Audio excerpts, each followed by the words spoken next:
my first pay-per-view match as Kane was in Montreal, 1997. So guess what I got to see firsthand? Anything happen that day, Glenn? I don't remember. Anything going on? So there I was, and then also, I won, I always give Mick Foley a hard time because, I won my first world championship at King of the Ring in Pittsburgh in 1998.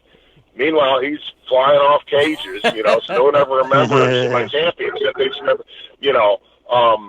but yeah, I was there for all that stuff, and it's like, a lot has been written about that, but I get to add my thoughts into things, and again, in many cases, it's like, I think on the outside we know what happened, but we don't know why it happened. We don't know how people reacted to it and that sort of thing. So I try to tell those stories. Yeah, you beating Steve Austin that night, the King of the Ring, for the title, kind of got overshadowed maybe a bit by Foley almost killing himself a few times. Yeah, and, I'll give you a glimpse into the book. Mick was involved in the finish of our match, right? Mm-hmm. Yep. And here I am, and I'm beating Stone Cold Steve Austin, and we don't know if Mick can come back out. Well, we're watching the match backstage and just going, but Mick's my friend too.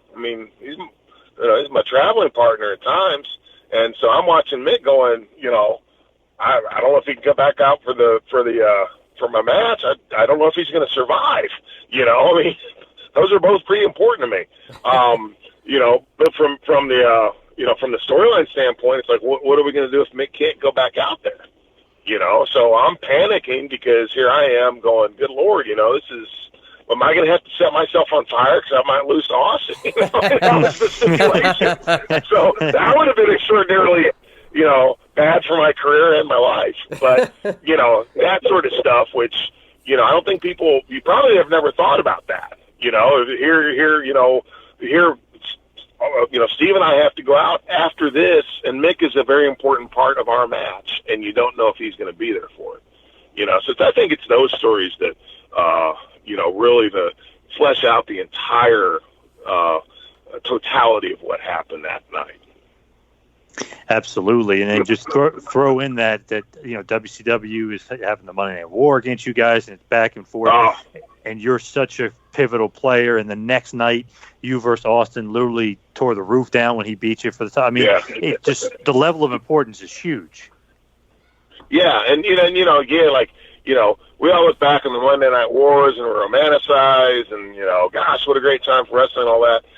If you were in either company, but especially I think in WWF or WWE now, dude, it was the most stressful time of my life because guess what? It really was a war, and if we lost, we were probably going to lose our jobs.